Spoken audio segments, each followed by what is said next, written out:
আল্লাহ রাব্বুল আলামিন বলছেন, সকল মানুষ ক্ষতিগ্রস্ত, ক্ষতির পথে, সবাই এই ক্ষতি থেকে বেঁচে থাকতে পারবে কারা? ক্ষতি থেকে বেঁচে থাকতে পারবে শুধু ওই মানুষরা যাদের মধ্যে 4টা গুণ আছে। কয়টা গুণ? 4টা। 4 গুণ যার মধ্যে আছে সেই ক্ষতি থেকে বেঁচে যাবে, যার মধ্যে নাই সে ক্ষতি থেকে বাঁচার কোনো উপায় নাই। দুনিয়াতেও ক্ষতিগ্রস্ত, আখিরাতেও ক্ষতিগ্রস্ত। যদি লাভের রাস্তায় যেতে চাও, সফলতার রাস্তায় যেতে চাও, মুক্তির রাস্তায় যেতে চাও, তাহলে কটা সিফত থাকতে হবে? 4টা সিফত। ইল্লাল্লাযীনা আমানু, 1, ওয়া আমিলুস সালিহাত, 2, ওয়া তাওয়াসাউ বিল হক, 3, ওয়া তাওয়াসাউ বিস সাবর, 4। ঈমান। প্রথম হলো কি? ঈমান গ্রহণ করতে হবে, ইসলাম ধর্মে প্রবেশ করে পাক্কা মুমিন হতে হবে। ঈমান প্রথম সিফত কি? ঈমান। ইল্লাল্লাযীনা আমানু ওয়া আমিলুস সালিহাত, দ্বিতীয় হলো নেক আমল। দ্বিতীয় কি? 3, ওয়া তাওয়াসাউ বিল হক, হকের উপর মজবুত থাকতে হবে। একা হকের উপরে থাকলেও হবে না, নিজেও থাকবে হকের উপরে, অন্যদেরকেও হকের উপরে থাকার জন্য বলবে, তাকিদ করবে, একে অপরকে বুঝাবে হকের উপরে থাকার জন্য, একে অপরকে সহযোগিতা করবে। কটা হলো? 3টা। 1 নম্বর ঈমান, 2 নম্বর আমলে সালেহ, নেক আমল, 3 হকের উপর মজবুত থাকা এবং পরস্পর হকের উপরে থাকার জন্য উপদেশ দেওয়া, তাকিদ করা, সহযোগিতা করা। 4, ওয়া তাওয়াসাউ বিস সাবর, ঈমানের রাস্তায় থাকতে হলে, নেক আমলের উপরে নিয়মিত মজবুতির সাথে, দৃঢ়তার সাথে নেক আমল ধরে রাখতে হলে, হকের উপরে মজবুতির সাথে থাকতে হলে বিভিন্ন পেরেশানি আসে, কষ্ট আসে, বাধা আসে, বিভিন্ন অবস্থার সম্মুখীন হয় মানুষ, পরীক্ষার সম্মুখীন হয়। তখন হকের উপরে থাকা অনেক কষ্ট হয়ে যায়। এমন অবস্থায় ধৈর্যহারা হয়ে হক ছেড়ে দিলে হবে? তখনও কি করতে হবে? সবর ধরতে হবে, ধৈর্য ধরতে হবে, ধৈর্য ধরে হকের উপরে মজবুত থাকতে হবে। চতুর্থ গুণ হলো সবর। নিজেও সবর করবা, অন্যকে সবরের জন্য বলবা, সবর করতে তাকিদ করবা, যে অধৈর্য হয়ে হক ছাড়া যাবে না। যেমন যেমন হালাতের সম্মুখীন হই, হকের উপরে মজবুত থাকবো, সবরের সাথে থাকবো। তাহলে ঈমান, নেক আমল, হকের উপরে মজবুত থাকার জন্য একে অপরকে তাকিদ করা, সহযোগিতা করা, এবং সবর অবলম্বন করার জন্য, নিজে সবর অবলম্বন করা, সবর অবলম্বন করার জন্য একে অপরকে তাকিদ করা এবং কি সহযোগিতা করা। এই 4টি গুণ যার মধ্যে থাকবে সে ক্ষতি থেকে বেঁচে যাবে, সে লাভবান। 4টি গুণ যার মধ্যে নাই সে ক্ষতিগ্রস্ত। এজন্য আমাদের সবাইকে এটার ফিকির করতে হবে যে আমি যেন মজবুত ঈমানওয়ালা হয়ে যাই। নেক আমলের প্রতি যত্নবান হতে হবে। নেক আমল কাকে বলে? নেক আমল কাকে বলে? একজন বলবেন নেক আমল কাকে বলে? ভালো আমল কি?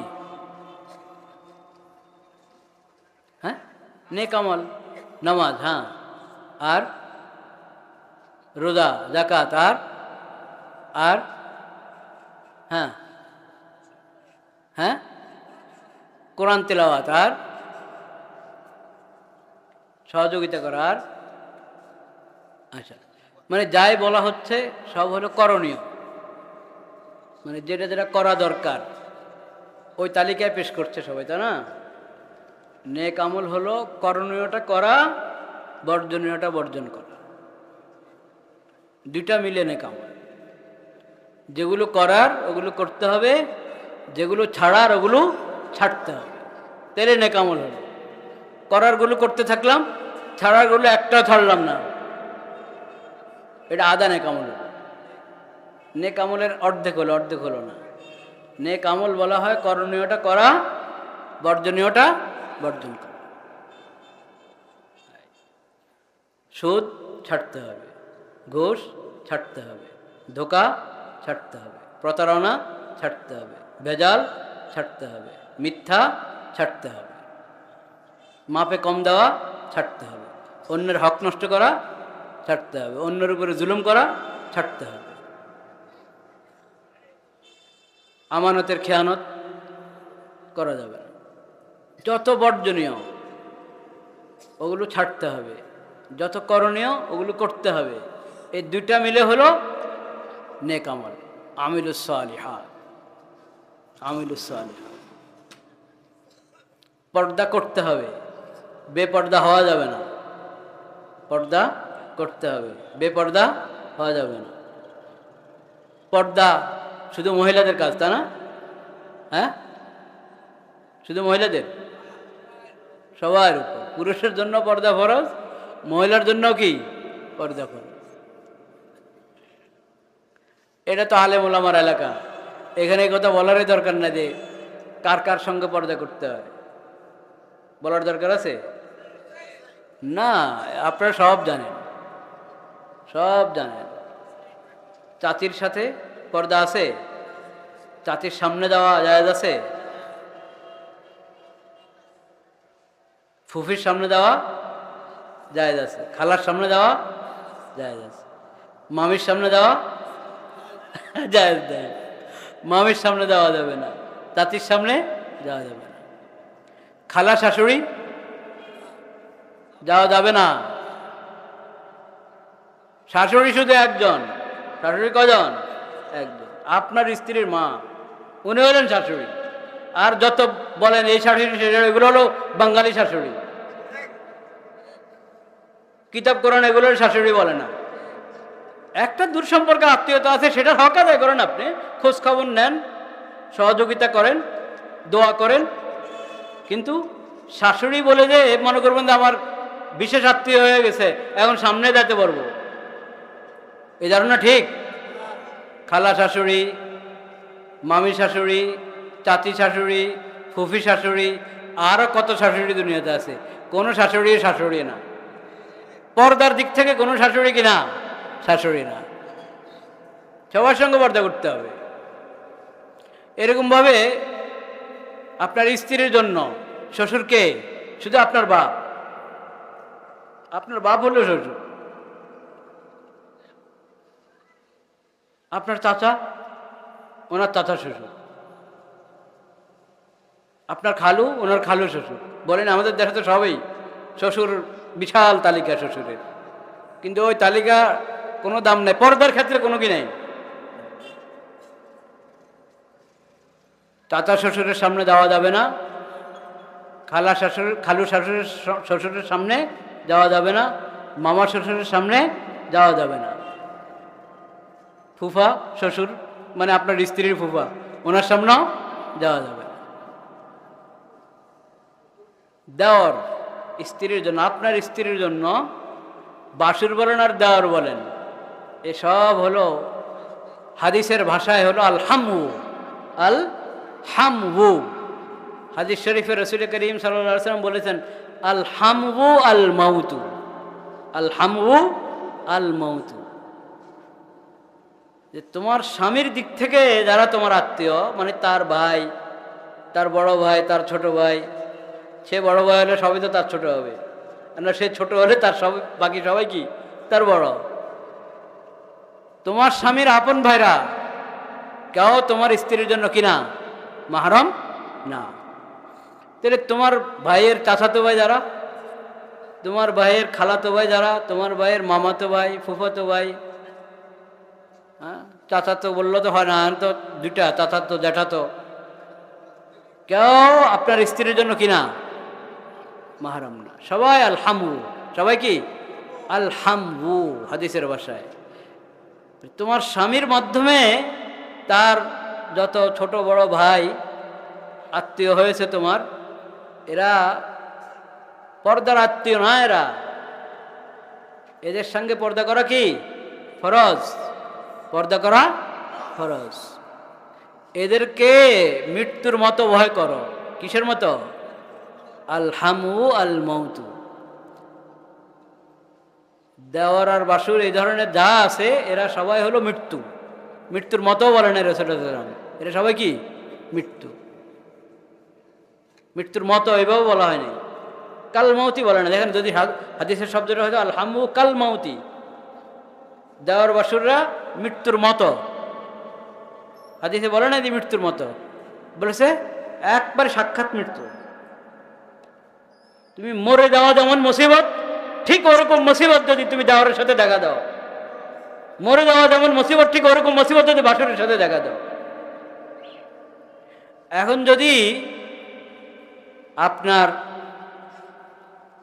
এই মা, আপনার মা অর্থাৎ আপনার স্ত্রীর শাশুড়ি, উনি যদি সহযোগিতা না করে পর্দা করার জন্য, তো হবে? হ্যাঁ, কি হয়েছে যাস না, কয় না, অসুবিধা কি? তোর কি নাম ডাকে, তোর ভাইয়া না, সবাই তো ভাইয়াদান ভাইয়াদান করতে হয়, বড় ভাইয়াদান ছোট ভাইয়াদান সবাই ভাইয়াদান বলেন, ভাইয়াদান ভাইয়াদান তো পুরো দুনিয়ায় মেয়া, যার ইমান আছে সে তো ভাই, যারই ইমান আছে সেই তো আমার ভাই, নাকি? আল মুমিনুনা ইখওয়া, নাকি? সব মুমিনই তো ভাই, তো সবার সাথে আপনি দেখা দিবেন নাকি? এখন স্বামীর বড় ভাইরাও ভাইদান, ছোট ভাইরাও ভাইদান, ছোট ভাইয়াদান, বড় ভাইয়াদান, মেজু ভাইয়াদান, সবাই ভাইয়াদান। এই ভাইয়াদান আপনি বলেন, ঠিক বলতে পারেন, কিন্তু পর্দার বিধান না আপন জায়গায়। এদের সবার সঙ্গে পর্দা করা জরুরি, কারো সামনে দেওয়া কি নাই, জায়েজ নেই। এগুলো কি আসলে কঠিন? বিধান কি কঠিন? কঠিন না, বিলকুল কঠিন না, একবারই সহজ। খালি নিয়তের দরকার, হিম্মতের দরকার, সৎসাহসের দরকার, আর কিছু না। পাকা নিয়ত করেন, আপনি সহযোগিতা করেন আপনার ছেলের বউদের, আপনার ছেলের বউদের সহযোগিতা করেন, তারা যাতে পর্দাতে থাকতে পারে।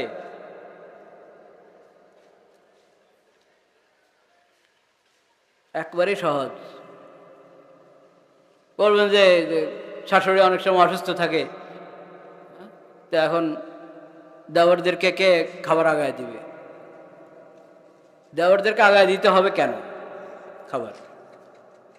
আমি আমার কথা বলি আপনাদেরকে, আমি কোনো সময় আমার মাকে বলি নাই, অন্যদেরকে দূর কথা, আমার মাকে বলি না যে মা আমার ভাত পাতিল থেকে ভাত নিয়ে যান, ভাত বাড়ি দেন, খাইও, আর ভোক লাগছে, আমার ভোক লাগছে, আমি পাতিল আছে আল্লাহর রহমত, রান্না যদি থাকে আছে, নিজে নিয়ে খেয়ে ফেলি, মারাই তো কষ্ট দেওয়ার দরকার নেই।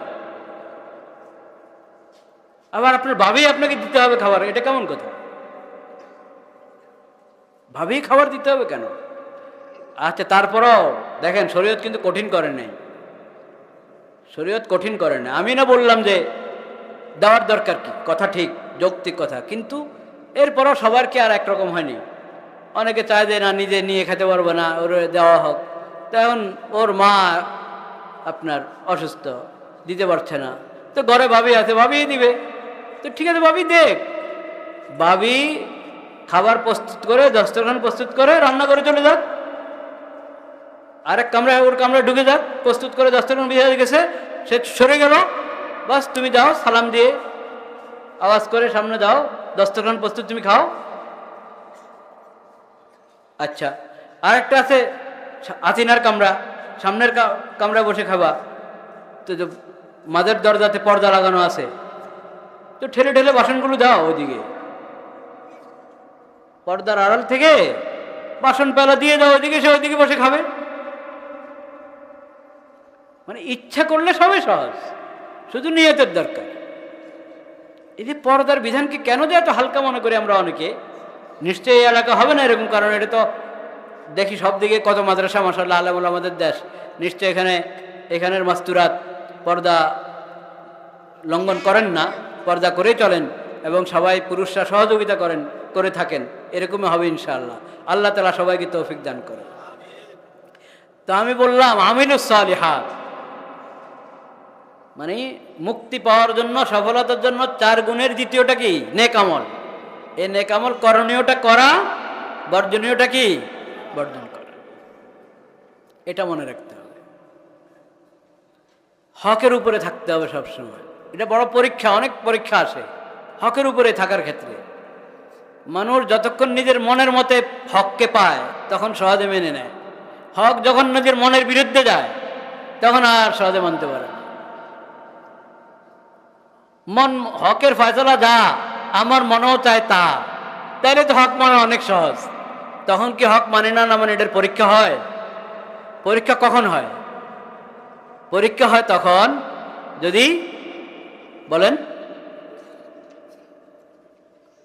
হকের দাবি একটা, আমার মনের দাবি আরেকটা। আমার মনে চায় অন্যটা, হকের দাবি যেটা আমার মনের চায় অন্যটা। হকের দাবি আর আমার মনের চাহিদা এই দুটো যদি বিরোধ লাগে তখন হলো ইমানের পরীক্ষা। তখন ইমানের পরীক্ষা, তখন হককে আমি পছন্দ করি কিনা, হকের মহব্বত আমার মধ্যে আছে কিনা, হকের উপর আমি থাকতে চাই কিনা, তখন হলো পরীক্ষা। ওই পরীক্ষাতে পাস করতে হবে। এমনি সবসময় আপনি হকের সঙ্গে আছেন, ওটা পরীক্ষা না মেয়া। পরীক্ষা হলো যখন হক আপনার বিরুদ্ধে পড়বে, আপনার মনের বিরুদ্ধে যাবে যখন হকের ফয়সালা, তখন আপনি হকের ফয়সালা গ্রহণ করেন কিনা, ওটা হলো পরীক্ষা। তখন হকের উপরে থাকা মজবুতির সাথে, তখন সবর ধরে হকের উপরে থাকা, এটা হলো হকের উপরে থাকার নাম। আল্লাহ তাআলা আমাদের সবাইকে তৌফিক নসিব করে। ছোট্ট একটা হাদিস বলে আমি শেষ করে দিচ্ছি। রাসূল করিম সাল্লাল্লাহু আলাইহি ওয়াসাল্লাম বলেছেন, আরবাউন ইযা কুন্না ফীকা ফালা আলাইকা মা ফাতাকা মিনাদ দুনিয়া। 4টা গুণ হাসিল করো। এই 4টা তো শুনলেন, আগে 4টা শুনছেন না? ওই 4টার মধ্যে দ্বিতীয়টা কি বলেন? দ্বিতীয়টা নেক আমল, আমলে সালেহ। শুনেন নাই? এই আমলে সালেহের মধ্যে তো বিশাল তালিকা, করণীয় বর্জনীয় তালিকা লম্বা না? 4টার কথা রাসূল করিম সাল্লাল্লাহু আলাইহি ওয়াসাল্লাম বিশেষভাবে বলেছেন। 4টা জিনিস তোমার মধ্যে যদি থাকে তাহলে দুনিয়ার কি পেলা নামে কোনো আফসোস করো না। 4টা জিনিস। 1 নম্বর সিদকু হাদিসিন ওয়া হিফযু আমানাতিন ওয়া হুসনু খালিকাতিন ওয়া ইফফাতুন ফি তু'মাতিন। 4টা। সিদকু হাদিসিন, সত্য বলবা, বাস। যত মিথ্যা পরিহার কর, মিথ্যা থেকে বেঁচে থাকো, সত্য বলবা, সিদকু হাদিসিন। হিফযু আমানাতিন, আমানত রক্ষা করো। আমানত কি জিনিস? 10,000 টাকা একজন আপনার কাছে দিয়েছে, ভাই আমানত রাখো না, এটা হলো আমানতের একটা প্রকার। আমানত আরো অনেক বিস্তৃত বিষয়, অনেক বিশাল বিষয়। আপনার উপরে যতজনের যত হক আছে, প্রতিটা হক এক একটা আমানত। প্রতিটা হক এক একটা কি? আমানত। আপনার যে ডিউটি, যে দায়িত্ব, এই দায়িত্বটা, ডিউটিটা আমানত। আপনি চাকুরিজীবী, তাই আপনার যেখানে চাকুরি করেন এতটা থেকে এতটা আপনার ডিউটি। এই 6 ঘন্টার ডিউটি কথার কথা, বা 8 ঘন্টার ডিউটি। এই 8 ঘন্টার 6 ঘন্টার প্রতিটা মিনিট এক একটা আমানত।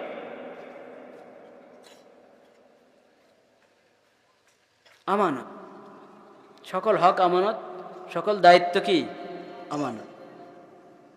এবং আমানত খালি জাগতিক বিষয় হয় না, দিনের বিষয়গুলো, এলমে দিন।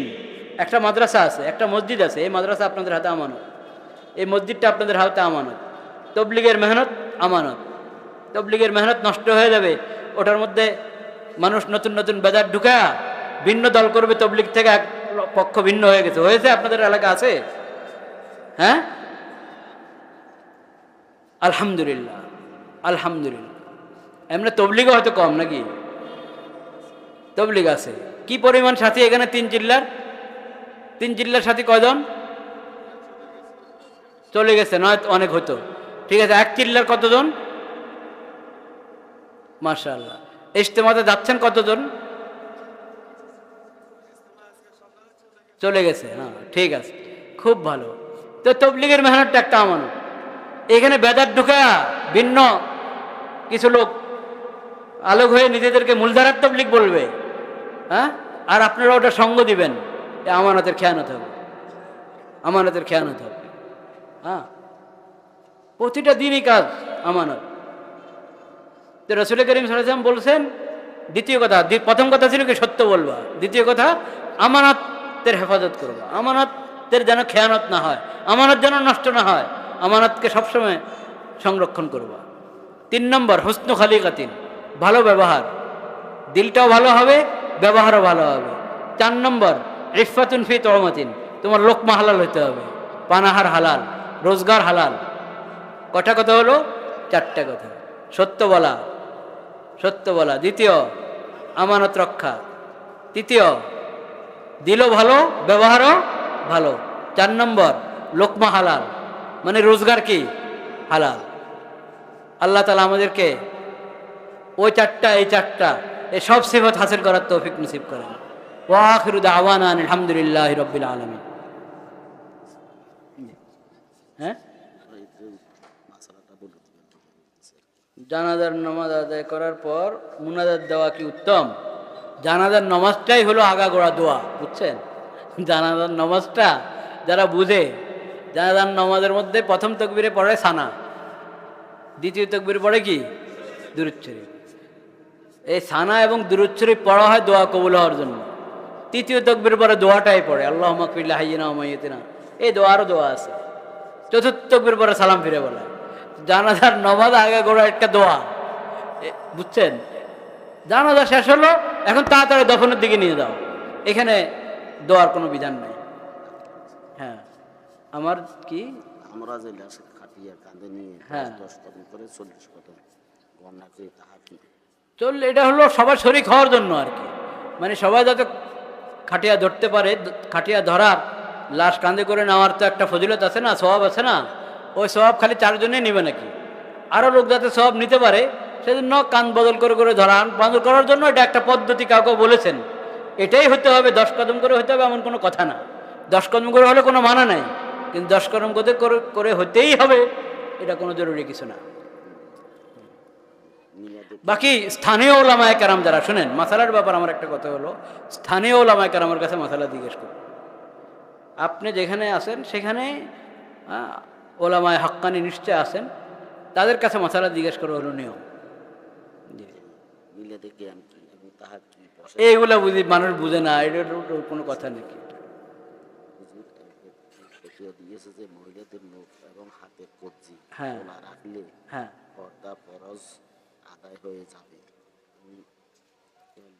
ও মানে মহিলাদের চেহারা যদি খোলা রাখে এবং হাত যদি দোনো হাত কবজি পর্যন্ত খোলা রাখে, এটা পর্দার ক্ষতি হবে না, তা এটা হলো নমাজ। নমাজ, আরে ঘরে যখন মহিলারা একা একা নামাজ পড়ে না, নমাজের সময় তো পুরো শরীর ঢাকে, কিন্তু শুধু চেহারা খোলা রাখার কি আছে, অনুমতি আছে না চেহারাটা নমাজের মধ্যে। নমাজের মশালা নিয়ে মানুষ পর্দার মশালাতে লাগাই দিছে, আর কিছু না।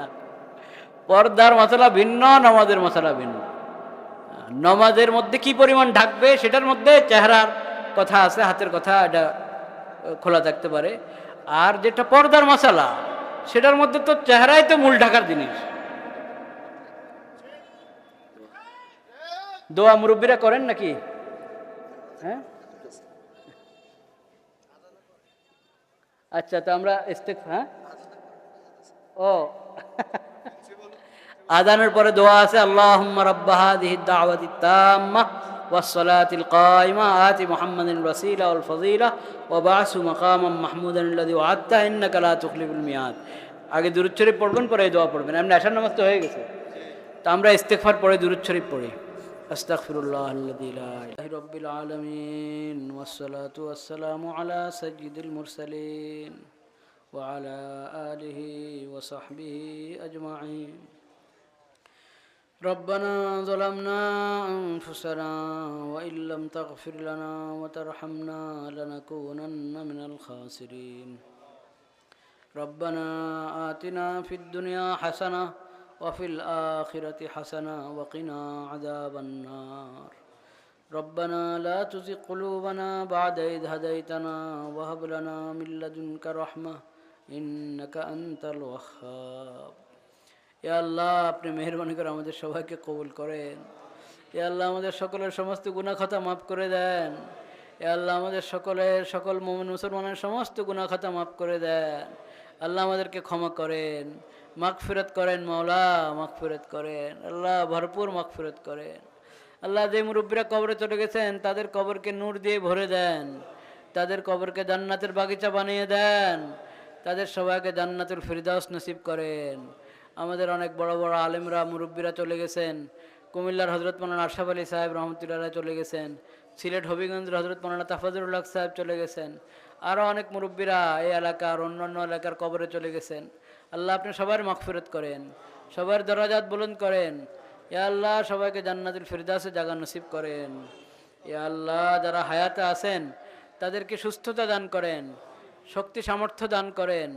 আল্লাহ আপনি আফিয়ত সালামতের সাথে সেহাত কোদের সাথে তাদেরকে দীর্ঘ নেক হায়াত দান করেন।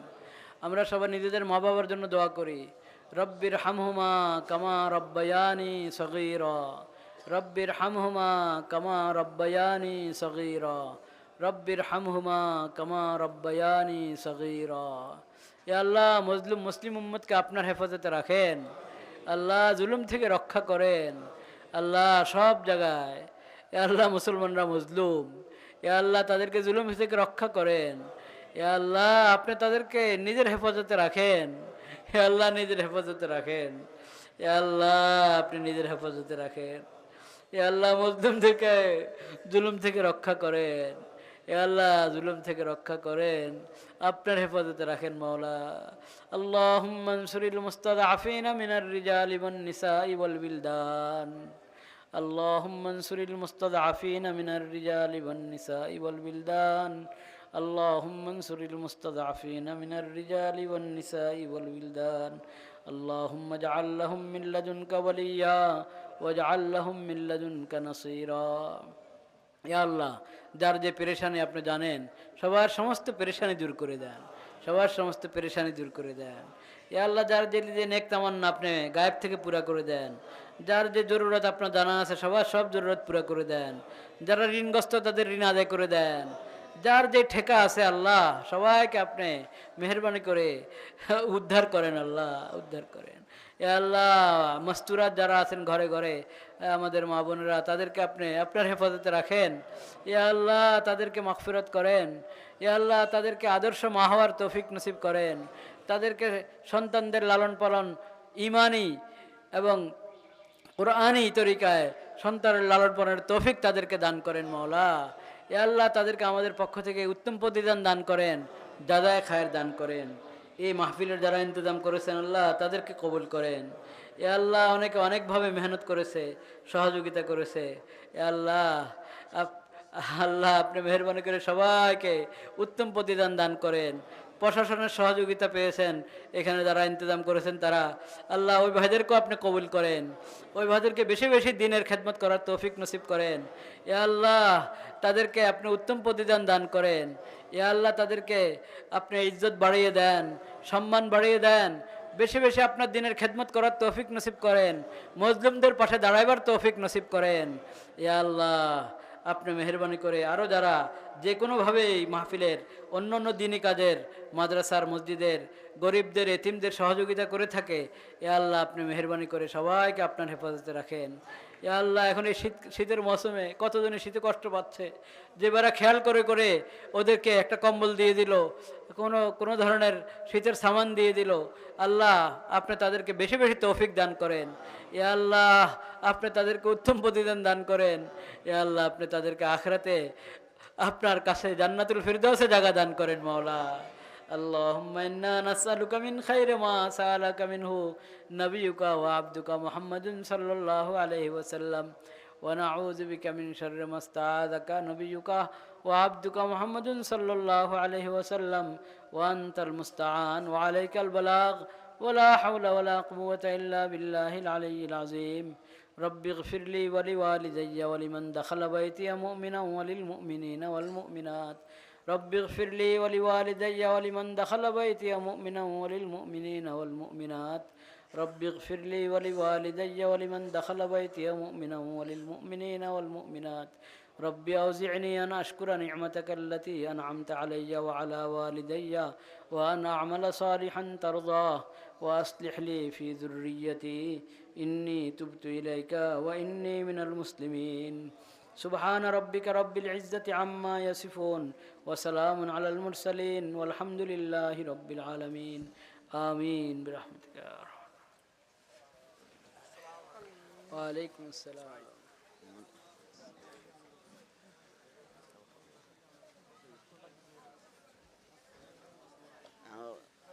আসসালামু আলাইকুম। মাশাআল্লাহ, ভালো আছেন? আচ্ছা।